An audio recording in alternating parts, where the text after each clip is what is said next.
Hello लोगोफोर आं दिनै नोंथांमोननो मोनसे आपडेट भिडिअ लाना फैदों। नोंथांमोना नैबे भिडिअखौ फारसेनिफ्राय नायजोबबानो जाबाय।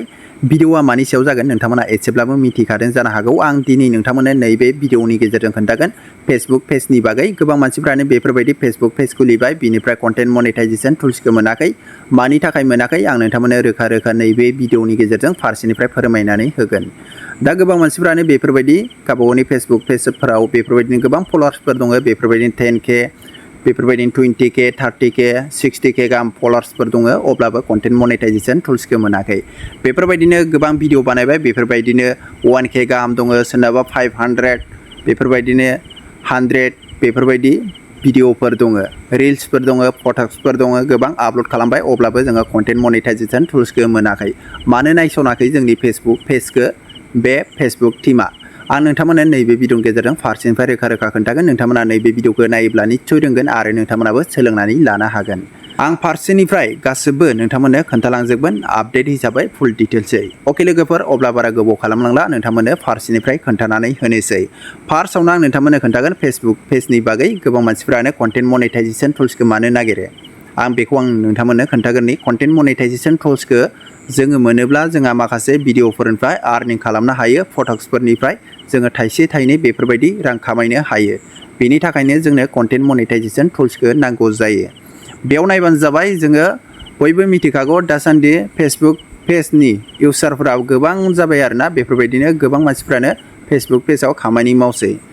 बेनिफ्राय आं नोंथांमोननो खोन्थालांनोसै फेसबुक पेज जायफ्रा नोंथांमोना खालामदों बा खालामनो गोसो जादों, बेफोरबायदिनो कन्टेन्ट मनेटाइजेशन टुल्सखौ मोनाखै, नोंथांमोना फारसेनिफ्राय नैबे भिडिअखौ नायलांबाय थादो।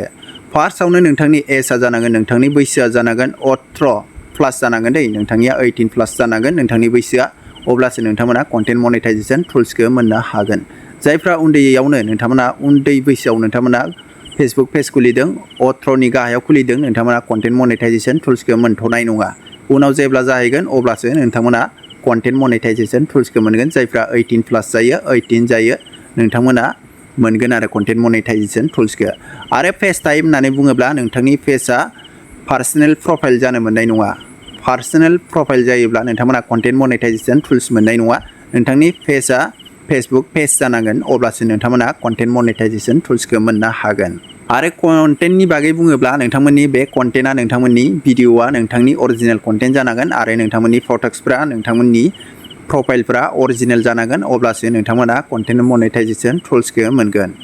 आरो नोंथांमोननि नैबे कुवालिटिनि बागै बुङोब्ला नोंथांमोननि भिडिअफ्रा, नोंथांमोननि फटक्सफ्रा, नोंथांमोननि प्रफाइलफ्रा HD जानांगोन। नोंथांमोना जेसेबां रिल्स खालामो, बेसेबां भिडिअ बानायो, नोंथांमोननि बैफोर भिडिअफ्रा HD जानांगोन, अब्लासो नोंथांमोना कन्टेन्ट मनेटाइजेशन टुल्सखौ मोननायनि आसा दङ। नोंथांमोना फारसेनिफ्राय क्लियारै नोंथांमोना HDआव आरो मोजां कुवालिटि साउन्डआव नोंथांमोना भिडिअफोरखौ आपल'ड खालामबानो जाबाय। आरो बबे काउन्ट्रियाव जोङो कन्टेन्ट मनेटाइजेशन मोननायनि चान्स दं होननानै बुङोब्ला इण्डियानाव दङ। नोंथांमोना इण्डियानखौ सेलेक्ट खालामबानो जाबाय। आरो नोंथांमोनखौथ' बेखौथ' बुंनो जेबो गोनांथि गैया। जायफ्रा नोंथांमोना बेफोरबायदिनो नोंथांमोना साबसक्रिपशन मोननो, बेफोरबायदिनो बेसेबां फलोवार्स मोनोब्ला जोङो साबसक्रिपशन मोनो, बेखौ नोंथांमोना मिथिखागौ। नोंथांमोननि फेसबुक पेजावनो नोंथांमोना फल' खालामनानै नोंथांमोना चेक खालामनानै लानो हागोन। आरो नोंसोरनि फेसबुक पेजआ गोदानब्ला नोंसोरो कन्टेन्ट मनेटाइजेशन टुल्सखौ लोगो दानो मोननाय नङा। नोंथांमोना नेथ'नांगोन, एसे गोबावनि उनाव नोंथांमोना मोनगोन।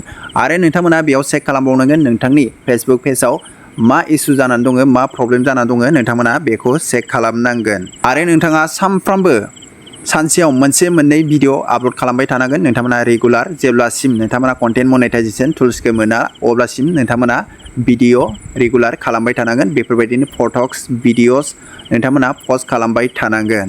आरो नोंथांमोना कन्टेन्ट मनेटाइजेशन टुल्सखौ नोंथांमोननि बे फेसबुक पेजाव अपसना जाफैयाखैब्ला नोंथांमोना प्ले स्ट'रनिफ्राय नोंथांमोना मिथा बिजनेस सुइट नोंथांमोना सार्च खालामनानै बेयाव चेक खालामबानो जाबाय बेयाव दंना गैया। नोंथांमोना बेयाव दङब्ला नोंथांमोना सेटआप खालामदो, अब्लानो नोंथांनि फेसबुक पेजाव फैगोन। नोंथांमोना 100% बे खामानिखौ माव।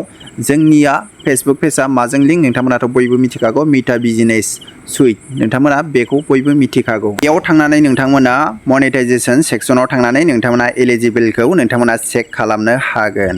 आरो नोंसोरो बेफोर खामानिखौ मावजोबखांनायनि उनाव नोंथांनि मनेटाइजेशना नट एभेलेबल देखायदोंब्ला नोंथांमोना नोंथांमोननि फलोवार्स आरो नोंथांमोननि भिउसनि थाखाय नोंथाङा कन्टेन्ट मनेटाइजेशन टुल्सखौ मोनथ'वाखै।